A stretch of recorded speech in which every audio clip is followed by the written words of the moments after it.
Radhe Radhe. Hi friends, அனைவருக்கும் வணக்கம். எல்லோரும் எப்படி இருக்கீங்க ஃப்ரெண்ட்ஸ்? நல்லா இருக்கீங்களா? ஜெகநாத் சாமி கோயிலை பற்றி எல்லாருக்குமே தெரிஞ்சிருக்கோம். ஜெகநாதர், பலராமர், சுபத்ரா அப்படின்னு அண்ணா, தம்பி, தங்கச்சி அப்படின்னு 3 பேர் வந்து இருப்பாங்க கோயிலில். ஒரு ஃப்ரெண்டு வந்து எனக்கு ரீசெண்டாக ஒரு விஷயம் கமெண்ட் பண்ணியிருந்தாங்க. அது மட்டுமே இல்லாமல் நிறைய ஃப்ரெண்ட்ஸும் கேட்பாங்க. ஒடிஷாவில் வந்து பெண்களை ரொம்ப அடக்கி வைக்கிறாங்க, அவங்க வந்து ரொம்ப கஷ்டப்படுத்துகிறாங்க, அவங்கள வளரவே விடாமல் வச்சுருக்கிறதுனால தான் இந்த சாமி பக்தி, மூட நம்பிக்கை இதெல்லாம் பண்ணி அவங்கள வளராமலே வச்சுருக்காங்க அப்படின்னு சொல்லி ஒரு சில ஃப்ரெண்ட்ஸ் வந்து சொன்னாங்க. ஆக்சுவலாக நான் வந்து என்ன சொல்லணும்னு நினைக்கிறேன்னா, என்னோடய கருத்து சொல்கிறேன். ஒடிஷாவில் கூட நிறைய பேர் படிச்சுட்டு பெரிய பெரிய வேலையில் இருக்காங்க. லேடிஸுங்களை பற்றி சொல்கிறேன். இப்போ நான் வீட்டில் இங்கே கிராமத்தில் இருக்கேன்னும் போது அந்த கிராமத்தில் எப்படி இருக்கணுமோ அப்படி தான் இருக்கணும். இதுவே நான் புவனேஸ்வரில் என் ஹஸ்பண்ட், நான் பசங்களோட நாங்கள் புவனேஸ்வரில் இருந்தோம் அப்படின்னா கண்டிப்பாக நான் வேலைக்கு போனால் என்னை யாருமே வேண்டான்னு சொல்ல மாட்டாங்க. அது வந்து இடத்துக்கு ஏற்ற மாதிரி தான்.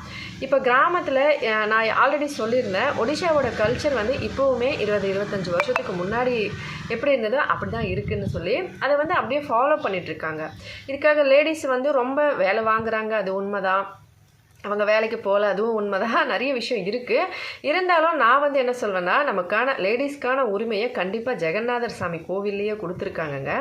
வீட்டில் வந்து ஒடிஷாவோட கல்ச்சர், கணவனே கண்கண்ட தெய்வம், அவங்க சாப்பிட்ட அப்புறம் நம்ம சாப்பிட்றது, அவங்க பெரியவங்க சாப்பிட்ற வரைக்கும் நம்ம வெயிட் பண்ணுறது, இதெல்லாம் நம்மளோட கல்ச்சர் தான். ஆக்சுவலாக இந்தியா ஃபுல்லாகவே இது இருந்துட்டு தான் இருந்தது.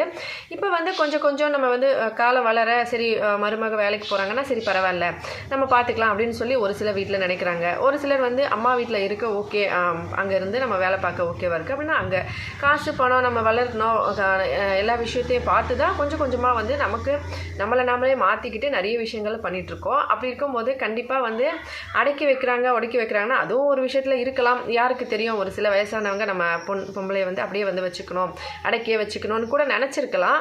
ஆனால் அவங்களோட குடும்பத்தில் அது ஒரு கடமையாக அவங்க பார்த்துருக்கலாம், அதனால் அவங்க சொல்லுவாங்க. ஆனால் ஜெகநாதர் சாமி கோவில் பொறுத்த வரைக்கும் லக்ஷ்மி மாதான்னு சொல்லி லக்ஷ்மியோட கதை ரொம்பவே பெருசு. ஆக்சுவலாக வருஷம் ஃபுல்லாகவே வியாழக்கிழமை விரதம் எடுத்து பச்சரிசி சாப்பிட்றவங்க, வெங்காயம் பூண்டு சாப்பிடாமையும் ஒடிஷாவில் நிறைய பேர் இருக்காங்க. இப்போ 3 மாதம், மார்கழி, மக மாதம், மர்கசி, மகோ, குசோன்னு சொல்லி 3 மாதம் இருக்கும். இந்த 3 மாதத்துலேயும் வந்து லக்ஷ்மி அம்மனுக்கு ரொம்பவே பெரிய பூஜை. நீங்கள்லாம் யூடியூப்பில் கூட ஜஸ்ட்டு பார்த்தீங்கன்னா போதும், வியாழக்கிழமை மணவாசா குருவார்னு போட்டாலே அவ்வளோ பூஜைகள் வரும். இதெல்லாம் வந்து குருவார் வியாழக்கிழமை செய்கிற பூஜை லக்ஷ்மி அம்மனுக்காக. ஜெகநாதர் சுவாமி கோயிலில் பெண்களுக்கான ஒரு விஷயம் இருக்குது அப்படின்னு சொல்லி நான் டைட்டில் வச்சுருந்தேன். அது என்னென்னு நான் சொல்கிறேன். ஆக்சுவலாக நீங்கள் இதை சீரியஸாக எடுத்தாலும் சரி, ஃபன்னாக எடுத்தாலும் சரி, உங்களோட விருப்பம். நான் வந்து ஜஸ்ட் அந்த கதை, அதாவது மானவச குருவார் அப்படின்ற இந்த லக்ஷ்மி பூஜை கதை தான் நான் சொல்ல போகிறேன். அதை நீங்கள் இப்படியும் எடுத்துக்கலாம், இல்லை அப்படியும் எடுத்துக்கலாம். அந்த விஷயத்தில் நான் சொல்கிறேன். ஃபர்ஸ்ட் வந்து என்னென்னா, மானவச குருவார் லக்ஷ்மி பூஜை அப்படின்னா, லக்ஷ்மி பூஜையை இந்த மாதத்தில் வாரத்தில் ஒரு நாள் அந்த பூஜை பண்ணுவாங்க. அதுக்கப்புறமா 3வது மாதம் மறுபடியும் அந்த மாதத்தில் ஒரு நாள் அந்த பூஜை பண்ணுவாங்க. இப்போ வந்து சாமியை வைக்கிறது, அப்போ வந்து சாமியை எடுக்கிறது, அந்த மாதிரி வந்து பண்ணுவாங்க. இந்த பூஜை எப்படி வந்துச்சு, இந்த பூஜை ஏன் பண்ணுறாங்கன்னா, இதுக்காக ஒரு பெரிய கதையே இருக்குது. ஒடிஷாவில் வந்து அது மணவசா குருவார், அந்த கதையே ஃபுல்லாக இருக்கும். அதை வந்து நான் நிறைய டைம் யூடியூப்பில் பார்த்துருக்கேன். உங்களுக்கு பார்க்கணுன்னு தோணுச்சுன்னா பார்க்கலாம். ஆனால் பார்க்குறதுக்கு வந்து ரொம்ப பழைய காலத்தில் நடந்த மாதிரி இருக்கும். ஆனால் நீங்கள் அப்படியே பார்த்தீங்கன்னா உங்களுக்கு சூப்பராக அது புரிஞ்சிடும். நான் வந்து அந்த கதையை சொல்லிடுறேன், நீங்கள் பார்க்கணுன்னா கண்டிப்பாக பார்த்து தெரிஞ்சுக்கலாம். ஒடிஷாவில் யூடியூப்பில் வந்து நீங்கள் பார்த்தீங்கனாலே வரும், மணவசா குருவார் கத்தா அப்படின்னு போட்டிங்கனாலே ஃபுல்லாக வந்து நீங்கள் ஃபுல்லாக பார்க்கலாம். இன்ட்ரெஸ்ட் இருக்கிறவங்க பாருங்கள்.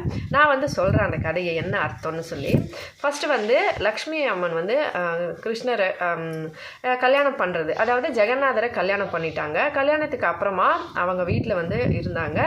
அவங்க அண்ணா வந்து பலராமர், அவர் வந்து என்ன சொல்லுவார்னா, ரொம்ப வந்து அதாவது அவங்க பிராமின்ஸ் தானே. நம்ம கதையை பொறுத்த வரைக்கும் ஜெகநாதரும் பலராமரும் பிராமின்ஸு, லக்ஷ்மி அம்மனும் அதே இதில் தான் வந்திருக்காங்க. கல்யாணம் பண்ணிட்டாங்க. கல்யாணத்துக்கு அப்புறமா லக்ஷ்மி அம்மா என்ன பண்ணுவாங்கன்னா, ஒடிஷாவை பொறுத்த வரைக்கும் மூத்தார் வந்து ரொம்ப அவங்க சொல்கிறது தான் அந்த மாதிரி வந்து இருக்குது, பெரியவங்க அப்படின்றது இல்லை. அந்த மாதிரி தான் இந்த கதையை கொண்டு போயிருப்பாங்க. எனக்கு ஃபஸ்ட் டைம் பார்க்கும்போது கொஞ்சம் சந்தோஷமாக இருந்தது. 2வது தடவை பார்க்கும் ஃபன்னாகவும் தோணுச்சு. 3வது தடவை கண்டிப்பாக வந்து கடவுள் அப்படி கூட இருந்திருக்கலாம் அப்படின்னு தோணுச்சு. ஏன்னா மகாபாரதத்துலேயே கிருஷ்ணரே சொல்லியிருப்பார், நான் காலையில் எந்திரிச்சோடனே நானே என் பொண்டாட்டி காலில் விழுந்துட்டு தான் வரேன் அப்படின்னு சொல்லி ஒரு ஃபன்னாக ஒரு விஷயம் சொல்லுவார், ஒரு இடத்துல மென்ஷன் பண்ணுவார். அதுக்காக எப்போவுமே அப்படி தானே கிடையாது. கிடையாது. ஏன்னா விஷ்ணு பகவான் காலடியில் அவங்க உட்காந்து அவங்களோட மூட்டு பகுதியில் உட்காரனால தான் அவங்க லக்ஷ்மியாக இருக்காங்கன்னு அவங்கக்கிட்ட எப்போவுமே கணவனோட கால் பகுதியில் உட்காந்துருக்கிறதுனால தான் நான் எப்போவுமே லக்ஷ்மியாக இருக்கேன்னு சொல்லி அவங்களே ஒரு விஷயத்தில் சொன்ன மாதிரியும் ஒரு கதை இருக்குது. அந்த மாதிரி கதைக்கு ஏற்ற மாதிரி தான் பெண்களை விட்டு கொடுக்குற மாதிரியும் பெண்களை உயர்த்துற மாதிரி அப்படியெல்லாம் கிடையாது. கடவுள் அந்த மாதிரி வாழ்ந்தாங்க, அதை பின்படுத்தி நம்ம வாழ்றது தான் நம்ம கதை அப்படின்னு சொல்லி தான் நம்ம வந்து வாழ்ந்துட்டுருக்கோம். இப்போ அந்த கதையை ஃபுல்லாக சொல்லிடுறேன். ஜஸ்ட்டு சிம்பிளாக சொல்கிறேன், உங்களுக்கு ஃபுல்லாக பார்க்கணுன்னா நீங்கள் யூடியூப்பில் பார்க்கலாம். கல்யாணம் பண்ணிவிட்டு வாழ்ந்துட்டு இருக்கும்போது லக்ஷ்மி அம்மா என்ன பண்ணுவாங்கன்னா, காலையில் அவங்களுக்கு பூஜை பண்ணுறவங்க வியாழக்கிழமை ஒரு சின்ன ஜாதியில் இருந்து என்ன பண்ணுவாங்கன்னா, தினமும் காலையில் 3 மணிக்கு எழுந்திரிச்சு வீடு வாசல் எல்லாம் கழுவி அரிசி மாவு கோலம் போட்டு சாமியை அலங்காரம் பண்ணி அவங்களுக்கு பிரசாதம் வச்சு காலையிலேயே அப்படியே சாம்பிராணியெல்லாம் புகையெல்லாம் போட்டு அவங்க லக்ஷ்மி அம்மா எங்கள் வீட்டுக்கு வாங்கன்னு சொல்லி அவங்க எந்திரிச்சு கும்பிடுவோன்னு லக்ஷ்மி அம்மா என்ன பண்ணுவாங்கன்னா, பக்தை யாராக இருந்தால் என்னன்னு சொல்லிட்டு அவங்க வீட்டுக்கு போயிட்டு சாப்பிட்டுட்டு வந்துடுவாங்க. இதை வந்து பார்க்குறவங்க எல்லாம் வந்து கேஸ்ட் விஷயத்தில் பொறுத்த வரைக்கும் ஒடிஷா கல்ச்சரலாக பேக் இருக்குது, அதனால நான் சொல்கிறேன். எல்லோரும் வந்து அவங்கக்கிட்ட சொல்லிவிடுவாங்க, என்ன இப்படி உங்கள் வீட்டு மருமக வந்து போய் எல்லார் வீட்லேயும் அவங்க வீட்டிலலாம் சாப்பிட்டுட்டு வந்துடுறாங்க, இவங்களை எப்படி வீட்டுக்குள்ளே வச்சுருக்கீங்கன்னு சொன்ன உடனே அதை வந்து பலராமர் வந்து பார்த்துட்டு அவருக்கு வந்து ஐயோ என்ன இப்படி உன் பொண்டாட்டி இந்த மாதிரியெல்லாம் பண்ணுறா, அவளை என்னன்னு கேளு அப்படின்னு சொல்லி சொல்லுவாங்க. ஒரு பக்கம் அண்ணா, ஒரு பக்கம் லக்ஷ்மி ஒய்ஃபு, 2 பக்கம் தனியாக 2 பேர் நின்றுட்டுருப்பாங்க.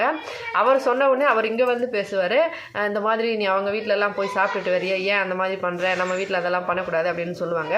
அதை கேட்டுட்டு இவங்க எனக்கு காலையில் எந்திரிச்சு அவ்வளோ காலையில் அவங்க எனக்கு பூஜை பண்ணி முதல்ல கூப்பிட்டாங்க, நான் போய் சாப்பிட்டேன், இதில் என்ன தப்பு இருக்குது அப்படின்னு சொல்லி கேட்பாங்க. அதை சொன்ன உடனே மறுபடியும் கிருஷ்ணர் வந்து அங்கே போய் ஜெகநாதர் கேட்பார், என்னது இந்த மாதிரி சொல்கிறாங்களா, அப்போ அவங்க பேச்சு தான் நீ கேட்பியா, நான் அண்ணா என் பேச்சை கேட்க மாட்டியா அப்படின்னா, இல்லைங்க நான் உங்கள் பேச்சு கேட்குறேன் அப்படின்னு சொன்ன உடனே 2 பேர்கிட்ட மாற்றி பேசி நான் அப்படி தான் பண்ணுவேன், எனக்கு யார் பூஜை பண்ணுறாங்களோ முழு மனசோட நான் அவங்க வீட்டுக்கு தான் போவேன் அப்படின்னு லக்ஷ்மி சொல்லுவாங்க. அதுக்கு வந்து 2 பேரும் சேர்ந்து என்ன சொல்லுவாங்கல்ல, அப்போனா நீ இங்கே இருக்கக்கூடாது, நீ தனியாக போ உங்கள் வீட்டுக்கு, நீ அப்படியே போயிடுன்னு சொல்லுவாங்க. அதை கேட்ட உடனே லக்ஷ்மி என்ன பண்ணுவாங்க, கோமா அப்படியா சரி நீங்களாம் வந்து என்னை கூப்பிட்ற வரைக்கும் நான் வரமாட்டேன்னு சொல்லிட்டு கோச்சிக்கிட்டு அவங்க அம்மா வீட்டுக்கு போயிடுவாங்க. அம்மா வீட்டுக்கு போகும்போது லக்ஷ்மியே அவங்க தானே, அவங்கக்கிட்ட இருந்த காசு பணம் அவங்க வீட்டில் இருந்த எல்லாமே வந்து அவங்களோடவே சேர்ந்து போயிடுவாங்க. அவங்க போய் ஒரு வீட்டில் தனியாக ஒரு வீடு கட்டி அந்த வீட்டில் தனியாக இருப்பாங்க. அப்போ வந்து ஜெகநாதரும் பலராமரும் வந்து பார்ப்பாங்க, லக்ஷ்மியை விட்டு போயிட்டா என்ன தான் இருக்கும், தூங்கிட்டு இருக்கும்போது எல்லாரையும் விட்டு அவங்க பொருள் எல்லாத்தையும் எடுத்துகிட்டு போயிடுவாங்க. 2 பேரும் தூங்கிட்டு இருப்பாங்க கட்டில் மேலே, கட்டிலே கூட காணாமல் இந்த கட்டில் மாதிரி கட்டக்கட்டில் மாதிரி இருக்கும். எந்திரிச்சு ஐயோ என்னாச்சுன்னா சாப்பாடே கிடைக்காது அப்படின்னு சொன்னால், லக்ஷ்மியே நம்மளை விட்டு போயிட்டா சாப்பாடு எப்படி கிடைக்கும் அண்ணா என்ன பண்ணலாம் அப்படின்னு சொன்னால், லக்ஷ்மி வந்து போகும்போது ஒரு சாபம் மாதிரி கொடுத்துருப்பாங்க, நீங்கள் யார்கிட்ட போய் சாப்பாடு கேட்டாலும் அவங்க வீட்டில் இருக்கிறதெல்லாம் காலி ஆகிடும் அப்படின்னு சொல்லி. அதனால் அவங்க என்ன பண்ணுவாங்கன்னா, அங்கேருந்து 2 பேரும் நடக்க ஆரம்பிச்சிருவாங்க. பிராமணங்க தானே, அதனால் பாட்டு பாடி கதை பேசி சாப்பாடு வந்து யார்கிட்டனா வாங்கி சாப்பிட்டு வாழ்ந்துக்கலாம் அப்படின்னு சொல்லிட்டு நடந்து போகும்போது ஒரு இடத்த யார்கிட்டையாச்சும் போய் சாப்பாடு கேட்டால் அவங்க வீட்லேயே சாப்பாடு காணாமல் போயிடும், திட்ட ஆரம்பிச்சிருவாங்க, விரட்டி விட்டுருவாங்க, ஓடி போயிடுவாங்க. மறுபடியும் சாப்பாடு செய்யலான்னு பாத்திரம் வச்சு அடுப்பு வச்சு எரிய வச்சு 2 பேரும் கஷ்டப்பட்டு சமைக்கிற மாதிரி அதெல்லாம் காமிச்சிருப்பாங்க. பார்க்க ரொம்ப ஃபன்னாக இருக்கும், ஆனால் ஓல்டு கல்ச்சர் மாதிரி இருக்கும் அந்த வீடியோ பார்க்க. அதுக்கப்புறம் 2 பேரும் சமைச்சு முடிக்காமல் உடச்சி போட்டுட்டு சரி வா வேறு எங்கேயாச்சும் யார்கிட்டயாச்சும் போய் நம்ம பிராமின்ஸ் தானே யார் வீட்லையாச்சும் சாப்பிட்டுக்கலான்னு சொல்லிட்டு போவாங்க. மறுபடியும் அதே மாதிரி அவங்க வீட்டில் எல்லாம் இருக்குதுன்னு சொல்லி உட்கார வச்சுருப்பாங்க. வீட்டுள்ள பார்த்தா ஒன்றுமே இருக்காது. மறுபடியும் விரட்டி விட்டுருவாங்க, எங்கேருந்து வந்தீங்க நீங்கள் 2 பேரும், உங்ககிட்ட கொஞ்சம் கூட லக்ஷ்மியே இல்லை அப்படின்னு சொல்லி விரட்டி விட்டுருவாங்க. மறுபடியும் அவங்க போய் வேறு இடத்துல இதே மாதிரி பண்ணி லாஸ்ட்டில் வந்து ஒரு இடத்துல எப்போவுமே சாப்பாடு கிடைக்குமா, அந்த வீட்டில் வந்து நீங்கள் போய் சாப்பிடுங்க, அங்கே கண்டிப்பாக இருக்கும் அப்படின்னு சொல்லி ஒருத்தவங்க சொல்லுவாங்க. அங்கே போய் பார்த்தா லக்ஷ்மி தான் இருப்பாங்க. ஆக்சுவலாக நிறைய இடம் சுற்றி அவங்க கதையெல்லாம் ரொம்ப லாங்காக போகும், நான் ஷார்ட்டாக சொல்கிறேன். அதுக்கப்புறமா வந்து லக்ஷ்மி தான் வந்து அங்கே சாப்பாடு கொடுத்துட்ருப்பாங்க. 2 பேரும் அவங்கள பார்த்தோன்னே எங்களை மன்னிச்சிரு, அண்ணா வந்து எதுவும் சொல்ல மாட்டார். தம்பி வந்து போய் அவங்க அண்ணா கிட்டே பர்மிஷன் கேட்டுட்டு போய் சொல்லுவார். அவரும் சரி போய் கூப்பிடு அவங்க வந்தால் தான் நம்ம வீட்டில் சாப்பாடு கிடைக்கும், இல்லைனா நம்ம இந்த மாதிரி தான் சுற்றணும் அப்படின்னு சொல்ல உடனே சரின்னு சொல்லிவிட்டு அவரும் வந்து போவாங்க. போயிட்டு கூப்பிடுவாங்க, நீங்கள் வாங்கன்னு சொன்னால் அதெல்லாம் வர முடியாது, என்ன தான் அங்கே போய் சாப்பிட்றேன், நான் இப்போ கூட சாப்பிடுவேன், இப்போ கூட என்ன சொல்லுவீங்க அப்படின்னு சொன்னால், நீ எங்கே வேணால் போய் சாப்பிடுமா, நீங்கள் எங்கள் கூட இருந்தால் போதும், நீ வா ஆமாம் அப்படின்னு சொல்லுவாங்க. அப்படி வந்து சொன்ன உடனே அப்போனா நான் ஒரு வேண்டுதல் வைப்பேன், நீங்கள் அதை ஒத்துக்கணும் அப்படின்னா ஓகே என்ன அப்படின்னு சொல்லி கேட்டால், உங்களோட ஜெகநாதர் கோவில், அதாவது உங்களோட பெரிய கோயில், அதாவது சாமியும் அவன் பலராமரும் ஜெகநாதரும் தங்கச்சியும் தானே அந்த கோயில் இருக்காங்க. லக்ஷ்மி அம்மன் வந்து வெளியில் தள்ளி தான் இருப்பாங்க. அதனால் அவங்க என்ன சொல்லுவாங்க, நீங்கள் உங்களோட கோயிலில் யார் சாப்பிட்றதுக்கு வந்தாலும் ஒயின்டா சொங்குடி பார்க்கக்கூடாது அப்படின்னு சொல்லுவாங்க. அப்படின்னா என்னென்னா, ஒடிசாவில் வந்து சாப்பாடு தொட்டால் கையை கழுவணும், ஐன்டான்னு சொல்லுவாங்க. சாப்பாடு செஞ்சுட்டா அந்த சாப்பாடு வந்து தொட்டுட்டா நம்ம கையை கழுவணும் ஒரு தடவை, அந்த மாதிரி இருக்குது. ரெண்டாவது வந்து பெரியவங்க சாப்பிட்ட அப்புறமா நம்ம சாப்பிடணும். இப்போ நம்ம வீட்டில் சாப்பாடு செய்கிறோம் அப்படின்னா, இப்போ நான் ஏதாவது ஒரு பொருளை சாப்பிட்டுட்டேன், அது வந்து எச்சையாயிடுச்சுன்னா அதை வந்து வீட்டில் இருக்க பெரியவங்களுக்கு கொடுக்கக்கூடாது. இது வந்து ஒரு விதிமுறையாக நம்மளது இருக்குது இல்லையா? அந்த மாதிரி தான் ஹஸ்பண்ட் சாப்பிடக்கூடாது, வீட்டில் பெரியவங்க யாருக்கும் சாப்பிடக்கூடாது. நம்ம சாப்பிட்டுட்டோம்னா பசங்க சாப்பிடலாம், நம்மளோட சின்னவங்க சாப்பிடலாம், அந்த மாதிரி இருக்குது இல்லையா? அது வந்து உங்கள் கோயிலில் வந்து அந்த மாதிரி இருக்கக்கூடாது. யார் வேணால் சாப்பிடலாம், எச்சப்பட்டுருச்சுன்னு ஒரு வார்த்தையை நீங்கள் சொல்லக்கூடாது. அதே மாதிரி எந்த ஆளுங்களாக இருந்தாலும் அவங்க வந்தால் அவங்கள உங்கள் கோயிலில் நீங்கள் அந்த மாதிரி இவங்க அவங்க இந்த இதுன்னு பார்க்கக்கூடாது. இதுக்கு எல்லாம் சரியா அப்படின்னு கேட்டவுடனே அவங்க அண்ணா கிட்ட போய் கேட்டவுடனே இப்படியா சொல்கிறாங்க, கண்டிப்பாக அவங்க என்ன சொன்னாலும் நம்ம கேட்டுக்கலாம், வர சொல்லு அப்படின்னு சொல்லுவாங்க. அதுக்கப்புறமா போவாங்க. அதனால தான் ஜெகநாதர் சுவாமி கோயிலில் ஒரே இலையில், இப்போ ஒடிசாவில் மூத்தார் சாப்பிட்ட அந்த தட்டை நான் தொடவே கூடாது. ஆனால் ஜெகநாதர் சாமி கோயிலில் அவங்க சாப்பிட்டாலுமே நம்ம சாப்பிடலாம், அது தப்பு இல்லை. இதுதான் அவங்க கோயிலோட அந்த விஷயம். இது யாரால? கண்டிப்பாக லக்ஷ்மியால் தாங்க. அந்த மாதிரி கண்டிப்பாக கணவனுக்கு மனைவியோ, மனைவிக்கு கணவனோ 2 பேருமே நமக்கு நம்ம அப்படின்னு சொல்லி அந்த சமமான அந்த இது வந்து 2 பேர் மனசுல இருந்து கொடுத்தா போதும். அடுத்தவங்க எதிரில் அதை காமிக்க வேண்டிய அவசியமே இல்லை. கண்டிப்பாக வந்து இப்போ கோயிலே தனியாக தான் வச்சுருக்காங்க. லக்ஷ்மி அம்மன் கோயில், ஜெகநாதர் கோயிலில் அவங்க அண்ணா தம்பி தங்கச்சியோடு தான் இருக்காங்க. அப்படி இருக்கும்போது அவங்க மனசில் வந்து நம்ம பொண்டாட்டி நம்ம பெருசு தான், அதே மாதிரி கணவர் பெருசுன்னு நினைக்கும் போது மனைவியும் என் கணவர் எனக்கு பெரியவங்க, அந்த மாதிரி நினச்சா போதும். மற்றபடி அடுத்தவங்க கிட்ட காட்டணும்னு ஒரு அவசியமே இல்லை. அவங்க பார்க்குறவங்க என்ன நினைப்பாங்க, அவங்க பொண்டாட்டி இப்படி நடத்துகிறாங்கன்னா அதில் அவங்களுக்கு இல்லை. அவங்க விருப்பப்பட்டு அவங்க சந்தோஷப்பட்டு தான் அவங்க கணவருக்கு சமைச்சு கொடுக்குறாங்க, வீடு பார்த்துக்கிறாங்க, எல்லா வேலையும் பார்க்குறாங்க. இதுவே அவங்களுக்கு ஒரு வேலை செய்ய வாய்ப்பு இருந்தால் கண்டிப்பாக அவங்க போய் வெளியில் வேலை செஞ்சால் கணவர் அதுக்காக பரவாயில்லன்னு சொல்லி விடுவாங்க. அந்த மாதிரி தான். மற்றபடி வந்து அடிமைப்படுத்துகிறாங்க, நம்ம கல்ச்சரலாக வந்து ரொம்ப ஒடுக்கி வச்சுருக்காங்க அப்படின்னு நீங்கள் நினைக்கிறீங்கன்னா ஒரு வேலையில் அந்த மாதிரியும் இருக்கலாம். அது யாராலையும் சொல்ல, ஒரு சிலர் அந்த மாதிரியும் நினைக்கலாம். எல்லார் மனசுலையும் எப்படி இருக்கும்னு சொல்லி நமக்கு தெரிஞ்சுக்காது இல்லைங்க. ஜஸ்ட் எனக்கு தெரிஞ்சதை நான் சொல்லணும்னு நினச்சேன், சொல்லிட்டேன். மற்றபடி ஏதாவது தப்போ தவறோ சொல்லியிருந்தால் பெரியவங்க யாராவது பார்க்குறீங்கன்னா மன்னிச்சுக்கோங்க. வீடியோ பிடிச்சிருந்தா லைக் பண்ணி, ஷேர் பண்ணி, சப்ஸ்கிரைப் பண்ணுங்கள். ஹெல்த்தியாக சாப்பிட்டு சந்தோஷமாக சேஃபாக பத்திரமா வருங்க. இதே மாதிரி இன்னொரு வீடியோவில் பார்க்கலாம். நன்றி, வணக்கம்.